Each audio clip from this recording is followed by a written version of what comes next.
एक मंत्र प्राय आप लोगों के सुनने में आया होगा, समश्रुतेन गमे मही मां श्रुतेन विराधस्य। छोटा सा मंत्र है, लेकिन भाव बहुत ऊंचा है। कहा कि समश्रुतेन, कुछ अच्छा सुनो। सुनना भी अपने आप में एक बहुत बड़ी विधा है, बहुत बड़ी विधा। और कल भी मैंने ये बताने का प्रयत्न किया था कि सुनने और सुनाने के कारण ही इस मास का नाम ही श्रवण मास पड़ गया। सुनना अपने आप में इतनी बड़ी विधा है कि जिस परिवार में पत्नी पति की सुनती हो और पति पत्नी की सुन लेता हो, तो सोच लेना वहां गृहस्थ रूपी गाड़ी अपने आप ट्रैक पर ठीक ठीक चलती है। सुनना इतनी बड़ी विधा है कि जहां पर माता पिता कुछ कह रहे हैं और बच्चे यदि सुन रहे हैं, तो सोच लेना कि वो घर अपने आप में स्वर्ग है। अपने आप सुख के साधन वहां बनते चले जाते हैं। लेकिन वर्तमान में अधिकांशतः ये समस्या सुनने में और देखने में आती है कि जब पुरुषों के पास में बैठकर के चर्चा होती है, तो ज्यादातर भाइयों का जो दुख होता है, जो कष्ट होता है, वो यही होता है कि मैं बहुत प्रयत्न करता हूं, लेकिन मेरी पत्नी मेरी बात नहीं सुनती। और पता लगा कि पत्नी से यदि कहा, उनके पास बैठा और उनको समझाया, बहन जी आपके पतिदेव यदि कुछ अच्छा कह रहे हैं तो आपको सुन लेना चाहिए। अरे बोले, अच्छे की बात कर रही हो आप? अच्छे का तो इन्हें दूर दूर तक भी कोई अता पता नहीं है, क्योंकि वो भी ऐसी भट्टी से निकल के आई हैं कि जिसको लगता है कि पता लगा 1.5 बुद्धि में ये पूरी दुनिया चल रही है, जिसमें से एक मेरे पास है और आधी में वो भी अपने आप को पूरा विद्वान मान रही है। तो वो कहती है अच्छी बातों का तो दूर दूर तक भी इनको पता नहीं है, ये क्या अच्छी बातें बताएंगे मुझे? मैं इनको दिन में 10 बातें कहती हूं, 10 अच्छी चीजें सुनाती हूं, लेकिन दिक्कत क्या है, समस्या क्या है? और मेरे जीवन की सबसे बड़ा रोना यही है कि मैं इनको कितना भी कहती रहूं, लेकिन ये एक बार भी मेरी बात नहीं सुनते। उधर यदि आप बच्चों से जाकर के बात करोगे तो बच्चों के लिए भी यही समस्या है कि हम कितना भी कहें पर माता पिता हमारी बात नहीं सुनते, और माता पिता को भी यही समस्या है कि बच्चे हमारी बात नहीं सुनते। इसका मतलब सुनाना तो सब चाह रहे हैं, लेकिन सुनने को कोई तैयार। पर वेद ने सबसे पहले बात क्या की? समश्रुतेन गमे मही, सुनो। वेद ने ये नहीं कहा कि बोलो, वेद ने सबसे पहले क्या कहा? सुनो। और किसी बच्चे का जब जन्म होता है, आप डॉक्टर से पूछिएगा, यदि गर्भ से कोई बालक बहरा है, उसमें सुनने की क्षमता नहीं है, तो आप किसी भी डॉक्टर से जाकर के पूछेंगे तो डॉक्टर आपको क्लियरली ये बता देंगे कि जो बच्चा गर्भ से बहरा पैदा होता है वो गूंगा भी अवश्य होता है। इसका मतलब जो बोलने की सामर्थ्य है वो कहां से आ रही है? सुनने से आ रही। इसलिए ईश्वर ने कान 2 दिए हैं, सुनो ज्यादा, मुख 1 दिया है, बोलो कम। हम लोग क्या कर रहे हैं? बोलते ज्यादा हैं, और दैट इज द पॉइंट। यदि कोई बालक जन्म से बहरा है तो वो गूंगा भी जरूर होगा। इसलिए ये जो थाली बजाने की परंपरा थी, ये क्यों चली? पहले मेडिकल साइंस इतनी ज्यादा डेवलप तो थी नहीं। मध्यकालीन जो युग आया है उसने भारत की हर प्रकार की परिस्थितियों को बदला है। अगर मध्यकालीन युग से, महाभारत काल से पहले के युग को देखा जाए तो मैं बताने का प्रयत्न करूंगी किसी ना किसी सभा में कि भारत क्या था, यहां किस प्रकार की विद्याएं थी।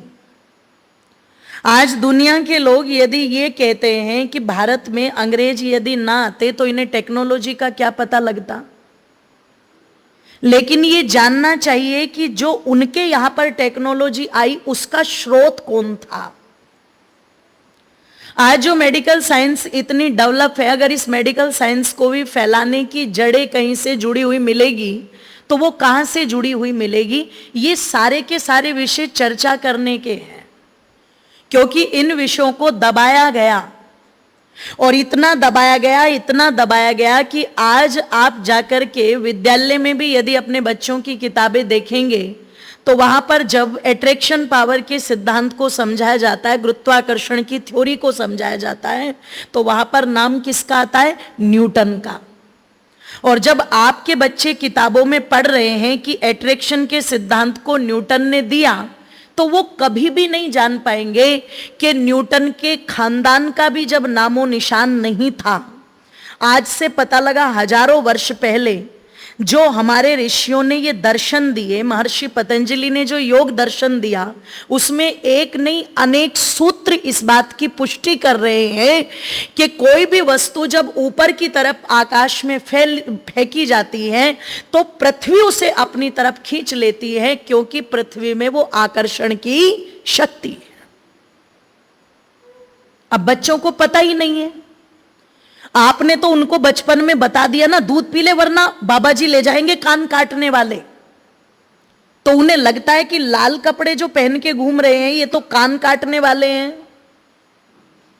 या फिर ये केवल और केवल बस भजन गाने वाले हैं खड़ताल बजा करके। इन्हें साइंस का तो पता ही नहीं है, इन्हें टेक्नोलॉजी का तो पता ही नहीं है। और आज के समय में सबसे बड़ी दिक्कत क्या हो चुकी है कि यदि कोई शुद्ध हिंदी में अपनी बात रख दे या अपनी भाषा में अपनी बात रख दे तो बोले ये निपट गवार है, क्योंकि इसको अंग्रेजी बोलनी। आज हमने ये अंदाजा लगा लिया। मैं किसी भाषा की विरोधी नहीं हूं, मेरा सब्जेक्ट रहा इंग्लिश, लिटरेचर में मैंने अपना पीजी कंप्लीट किया है, तो मैं भाषा विरोधी नहीं हूं। लेकिन मैं इस चीज का खुले तौर पर बिल्कुल विरोध करती हूं कि आप जिस देश में रहते हो आप अपनी बात को उस देश की भाषा में गर्व के साथ क्यों नहीं बोल सकते।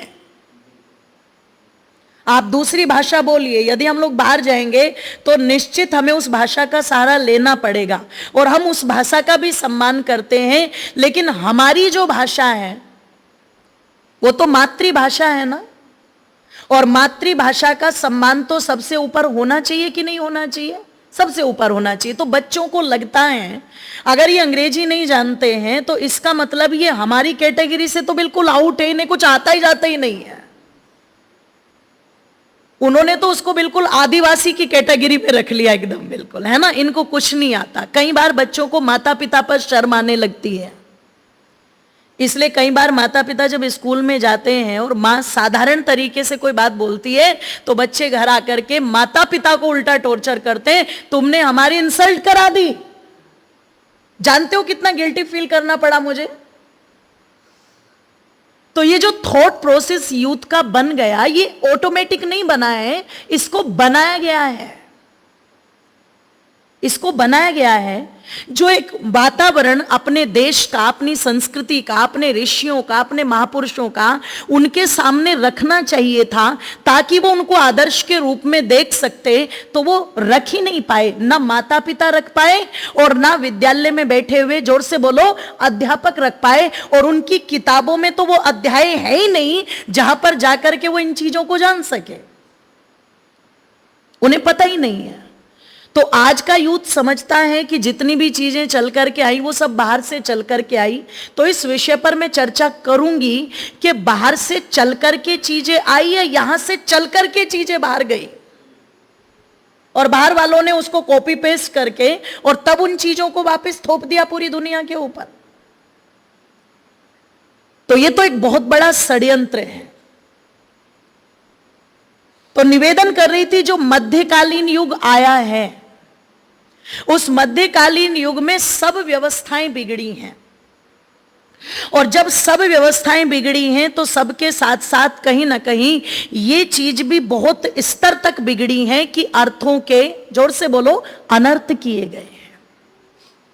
जिस रूप में वेद का ज्ञान, वेद की पवित्र विधाएं हमारे सामने आनी चाहिए थी, वो नहीं आ पाई। तो जब सारी व्यवस्थाएं बिगड़ी तो पता लगा अविद्या के बादल तो छाएंगे, और जब अविद्या के बादल छाएंगे तो चीजें बदलेंगी। तो एक समय में पता लगा, गांव देहात के अंदर कोई बच्चा पैदा हुआ तो उस समय मेडिकल साइंस इतनी डेवलप नहीं है, गरीबी के रेखा में भारत के पराये अधिकांश लोग जी रहे हैं। तो अब ये तो है नहीं कि कोई हॉस्पिटल ले जाओ या डॉक्टर के यहां ले जाओ। तो क्या हुआ, घर में ही बच्चों को पैदा कराने वाली दाइयां होती थी, और वो जब बच्चों को पैदा कराती थी तो स्वाभाविक है, यदि बच्चा जन्म लेते ही रो रहा है तो इसका मतलब ये पूर्ण रूप से, और यदि वो नहीं रो रहा है तो इसका मतलब कुछ ना कुछ। तो तब क्या किया गया कि यदि बच्चा रो नहीं रहा है तो इसे रुलाओ, थप्पड़ चाटे मारे। और जब थप्पड़ चाटे मारने से भी बच्चा नहीं रोया तो किसी महिला ने बोल दिया होगा कि एक काम करो, कान के पास जाकर के थाली बजा दो, कान में यदि ध्वनि जाएगी तो तभी तो ये रोएगा। वो अनपढ़ भी जानती थी। तो ये जो थाली बजाने की परंपरा है, ये कोई वैदिक काल की परंपरा नहीं है, ये चीजें बीच में से चल के आई हैं। तो कानों पर जो शोर किया जा रहा है, कानों में जो शब्द डाले जा रहे हैं, उसी से बोलने की सामर्थ्य पैदा हो रही है। अब आप इसी से अनुमान लगा सकते हो, व्यक्ति के कानों में जिस प्रकार की ध्वनि जाएगी, व्यक्ति के कानों में जिस प्रकार के शब्द जाएंगे, वो बोलो बोलने की सामर्थ्य वहीं से प्राप्त करेगा कि नहीं करेगा? वहीं से प्राप्त करेगा। तो इसलिए क्या कहा, कानों में जो ध्वनि जाए, कानों में जो शब्द जाए, प्रयास करो भद्रम कृणेभिः शृणुयाम देवा। अभद्र बातें कानों में नहीं जानी चाहिए, अश्लील बातें कानों में नहीं जानी चाहिए, गलत बातें कानों में, जोर से बोलो, नहीं जानी चाहिए। क्या जाना चाहिए? भद्रम कृणेभिः। हे मनुष्यों, ये जो ईश्वर ने तुम्हें कान दिए हैं, ये भद्र बातों को सुनने के लिए दिए हैं। इसलिए अपने इन कानों से जो सुनो, वो भद्र बातों को सुनो, अच्छी बातों को सुनो, कोशिश करो।